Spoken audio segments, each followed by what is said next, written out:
As we continue to gather in this time of worship, I invite us to join together in our printed call to worship response. Let us rise. I was glad when they said to me, "Let us go to the house of our God." We stand within your house, O God, a people bound firmly together by you. Give thanks to the name of God. We give thanks and pray for peace.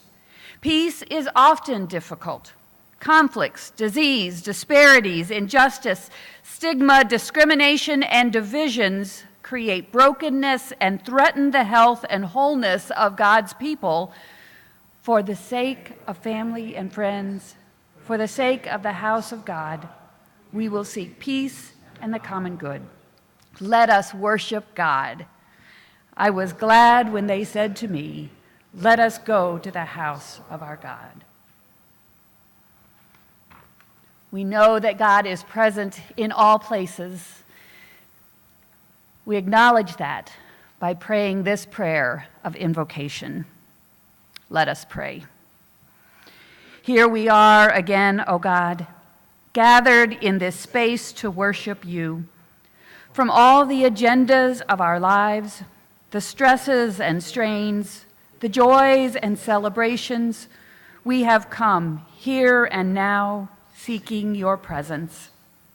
We gather for solidarity, strength, and inspiration to address the HIV and AIDS epidemic, lighting candles in remembrance of loved ones, and joining together to end the epidemic. Open our ears to both the challenge and good news of your message. Open our minds to the vision of your kingdom. Open our hearts to the power of your love. Open our lives to the urgency of your compassion. We open our lives and join together in the song, "Gathered Here."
You may be seated.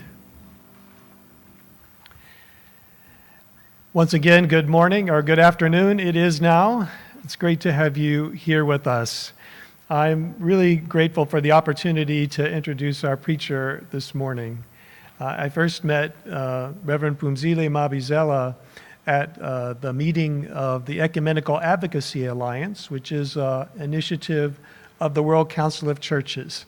We were there for that General Assembly, and Phumzile had just been appointed to serve as the executive director of INERELA, which is the international network of religious leaders living with and personally affected by HIV and AIDS. She is a founding member of that organization. Through her leadership, they've developed a number of ways of relating to clergy. In fact, when it was first developed, it was just the African network. But because of their work and the news of their work, clergy from all over the world, religious leaders from all over the world, wanted to be connected, religious leaders who are living with HIV. Now, you might think it's just a Christian network, but that's not true. This is an interfaith, interreligious network that reaches out across the world. I think one of their crowning achievements that Phumzile has been very much involved in is the development of the SAVE curriculum. You've heard of ABC, Abstinence, Be Faithful, Condomize, which focuses on the sexual transmission of HIV. The SAVE curriculum is a comprehensive HIV prevention curriculum, and it's being developed and utilized in many countries in Africa and around the world. And it's been a pleasure to be in partnership both with INERELA, but especially with Phumzile, who I know you will learn as she speaks and presents to us today, the compassion, the clarity, and the vision of how we will get through this epidemic and provide the care and support that everybody needs. And so, Phumzile, on behalf of the United Church of Christ and the United Church of Christ HIV and AIDS Network, we welcome you to the Amistad Chapel, to our church house, and hope you find good welcome here.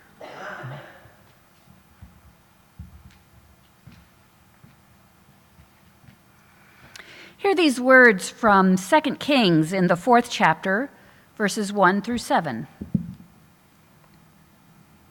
The wife of one of the prophets made an appeal to Elisha. "My husband, your disciple has died, and you know how much he revered Yahweh. But now his creditors are coming to take away my 2 boys as slaves."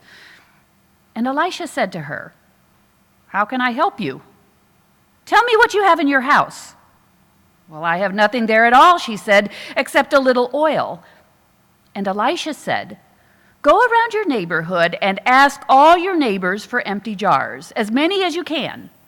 Then go inside and shut yourself in with your sons. Pour oil into all the jars, and as each is filled, put it on one side." She left Elisha and followed his instructions. The neighbors brought jars, and she poured oil into them. And when all the jars were filled, she said to the boys, "Bring me another jar." They said, "There are no more jars." And then the oil stopped flowing. She went to the prophet, and he said, "Sell the oil and pay your debts.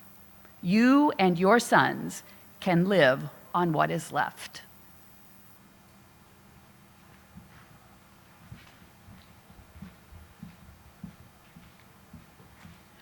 Jesus, I adore you. I lay my life before you. How I love you. Spirit, I adore you. I lay my life before you. How I love you. Good afternoon. And it truly is an honor for me to be given this opportunity to share just a few thoughts that I have on the text that we have just read. Yesterday, I was given an opportunity to say a few words on the work that we do as INERELA. And I think that was a great opportunity for us to introspect. Where are we in terms of responding to HIV?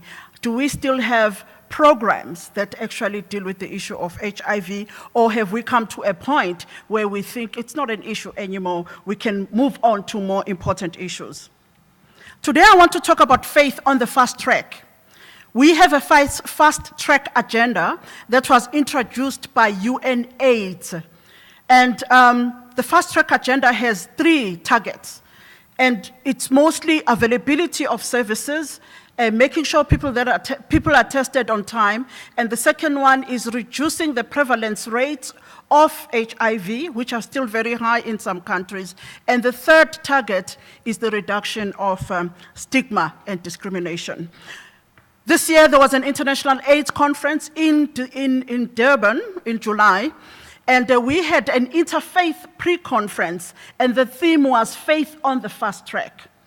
So what is the role of the faith community in terms of promoting the fast track agenda? I found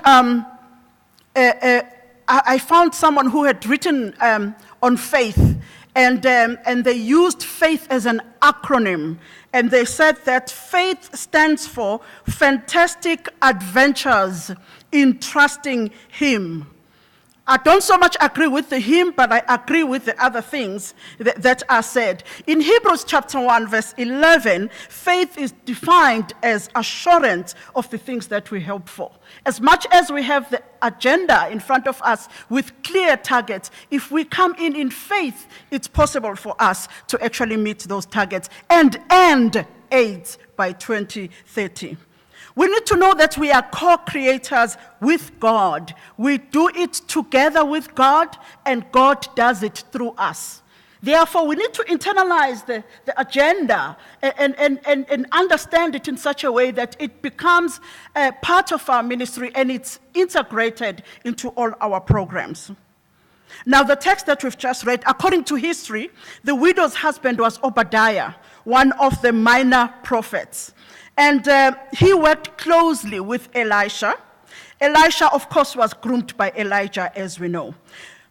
And I think this is very important, because if we want to be excellent leaders, we need to be prepared to be led.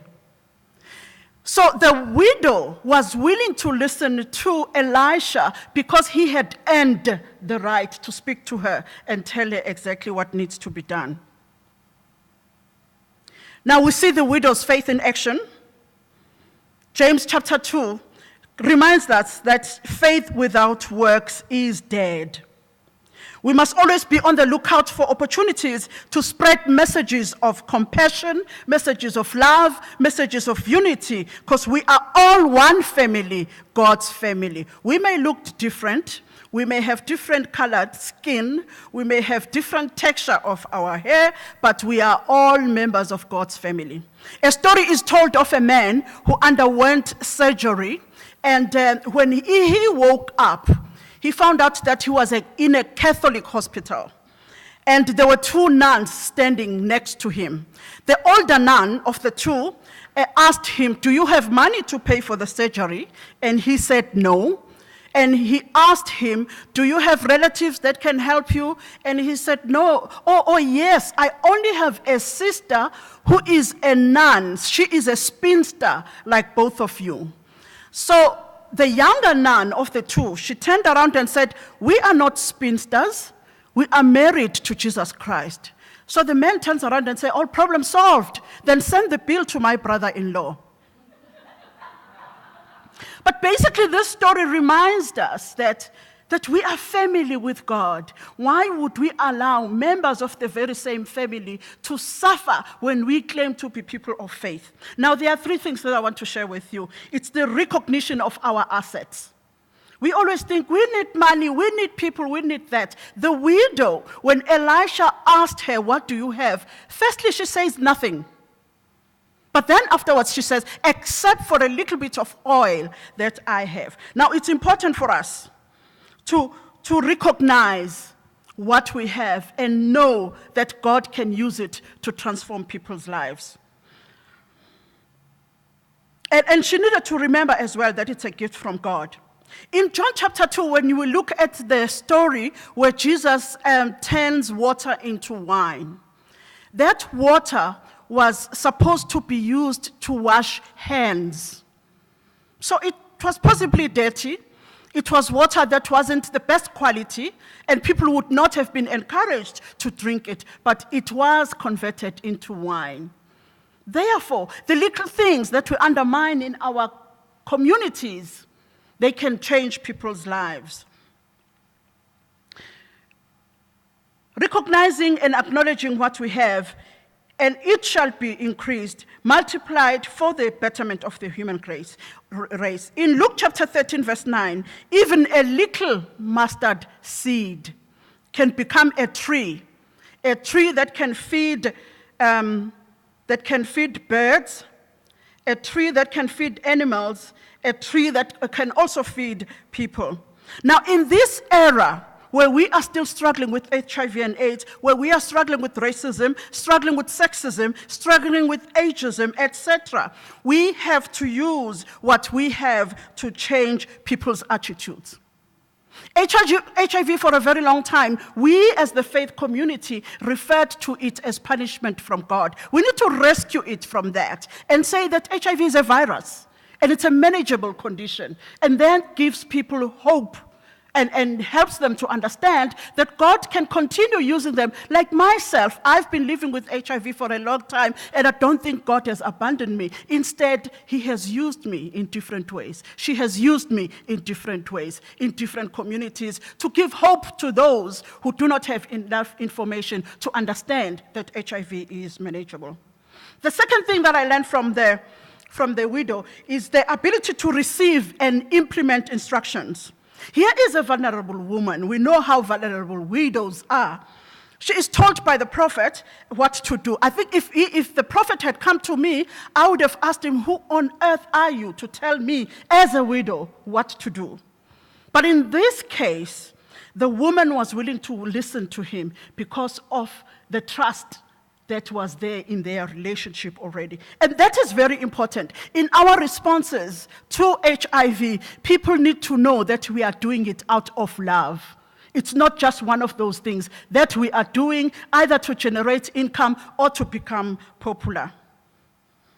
Widows are taken advantage of, we know that. So we need the spirit of discernment. And I've heard of religious leaders who have given people inaccurate information, people who are living with HIV who have lost their lives because they are given holy oil.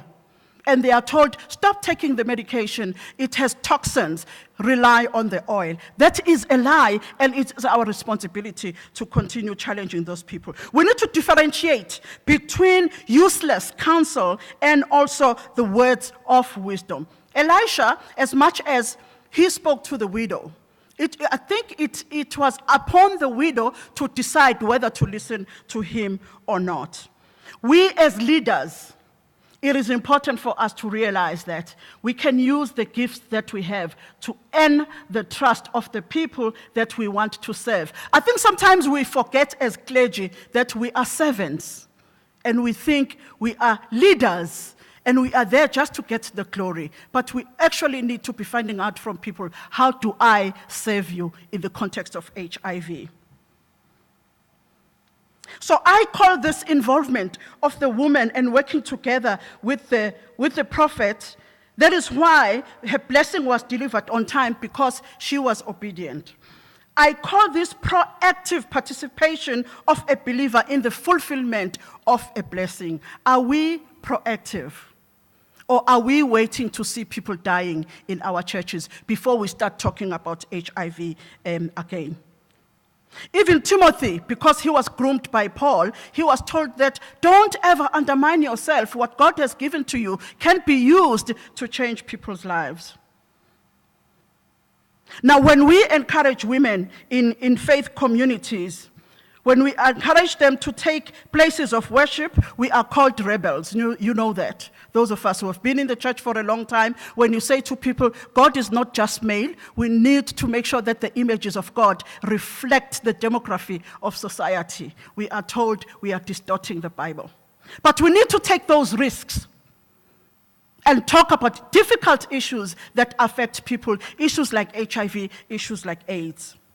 Now, Richelle E. Godrich says the following, I quote, when you understand that faith is God's muscle at your disposal, moving mountains doesn't seem so extraordinary. It's God's muscle at your disposal. So the fast track agenda, it should be very easy for us because we are working together. We are co-creating together with God. So the divine wants us to live lives in abundance. If your faith seeks to destroy others, if there are people that you still undermine, if there are people that you still discriminate against, you need to find a new religion.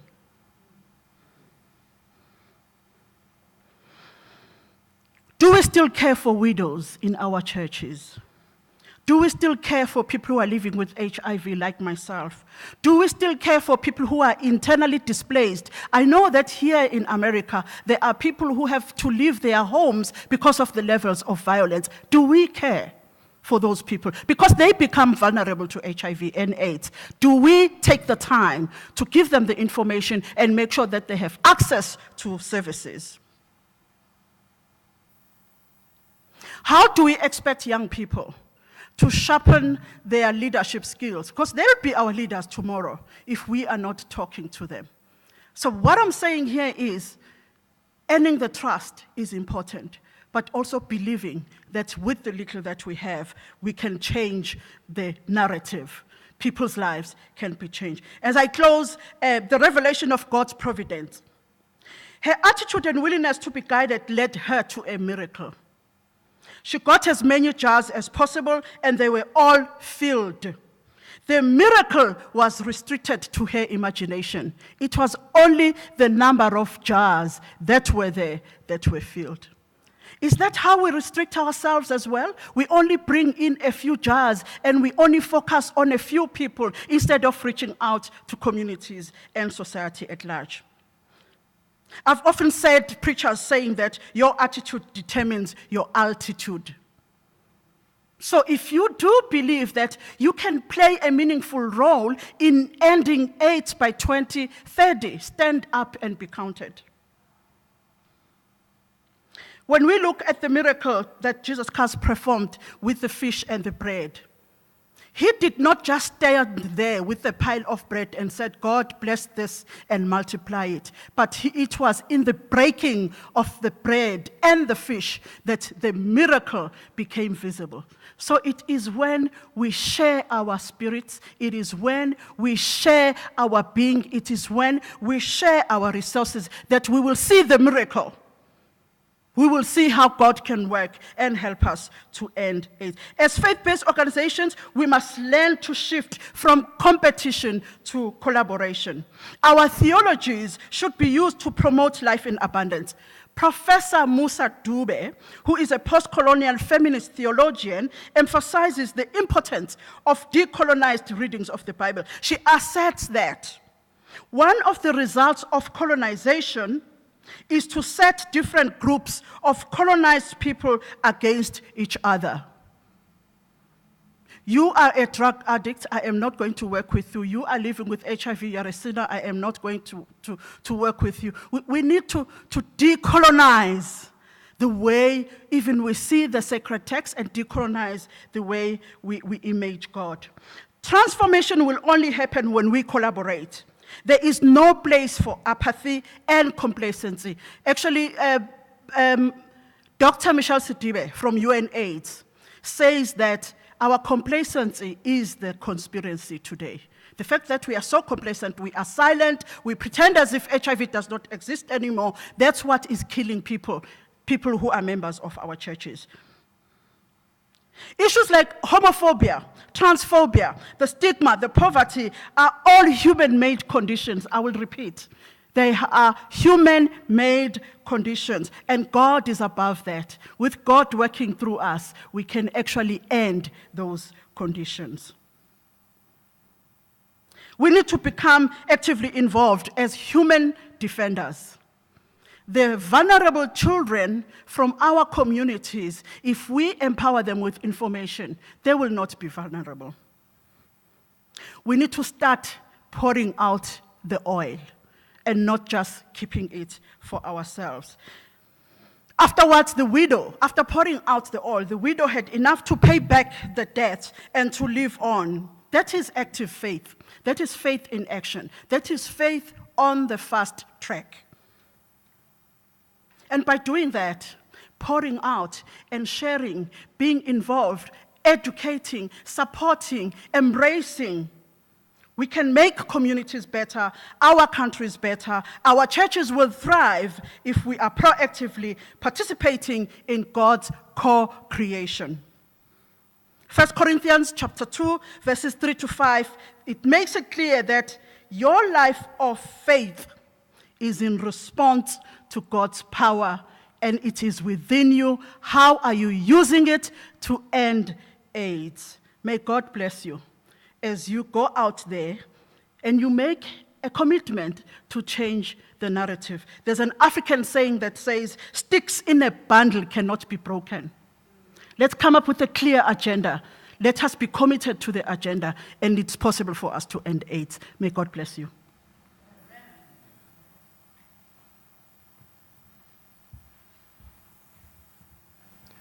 We've been more than 35 years in the HIV epidemic, and it is, in many ways, amazing the progress that has been made, especially in recent years, the paradigm for how we can end this epidemic has radically shifted because of what medical science has been able to do. And I know, at least in my heart, that that is an answer to prayer. That we have the medications that we have been able to save the lives that have been saved is an answer to prayer. And so I'm confident that God wants the AIDS epidemic to end. And our prayers make a difference. HIV is a complicated epidemic, though, and it's not just a disease. There are social determinants.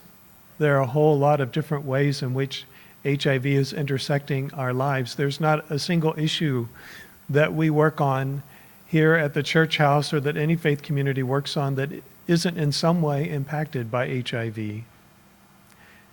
And so when we come to a time of prayer, when we are free to open our hearts to God and to bring to God all the sorts and conditions of our lives, the context of today's prayer is HIV, but we bring everything. And we're invited to share from our hearts the prayers that we want to offer to God, confident in what we know. God answers our prayers. God hears us and answers us. And so I invite us to this time, and whether in silence or with your voice, I invite you to speak your prayers to God at this time. And if you speak them with your voice, I invite you to end your time of prayer with the simple words that are in your bulletin, God in your mercy, and all of us will then join you in solidarity by saying, hear our prayer. So let us now join in prayer.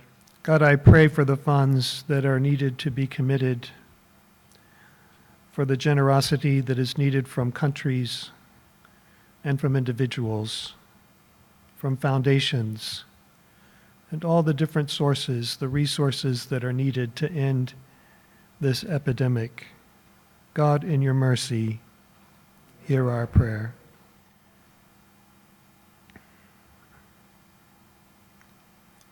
We know, O God, that achieving the targets that we have committed to will require on us to work together across disciplines, across faiths, to work with those who we may disagree with on various things. We may disagree with them even about what's best in terms of ending this epidemic, but we must find ways. So help us, O God, to break down the barriers and to find ways to work with each other, that we might leverage all the capacity that you have provided to end this epidemic. God, in your mercy, hear our prayer. God, we trust you. We're grateful of your promise that you will hear us and answer us according to your mercies. So continue to be with us and bless us.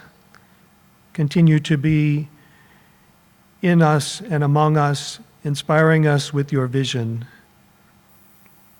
Grant, O God, that we may do all that we can. In your mercy we pray. Hear our prayer.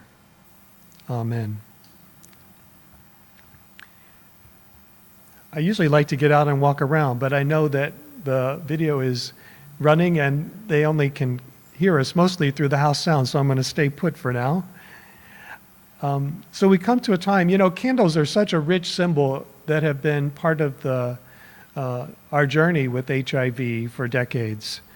I know that when I lived in Pasadena, it was such a moving festival that we participated in what was called the Posada, which was a walk through the streets of Pasadena that ended at the city hall, and people placed candles in the mall, on the street, remembering people who were either living or who had passed, who were affected by HIV. And people who just needed strength to get through that next day. in this journey, how difficult and challenging some of those days were. And although HIV has become a manageable disease, in many places where HIV medications aren't available, it is a dire struggle.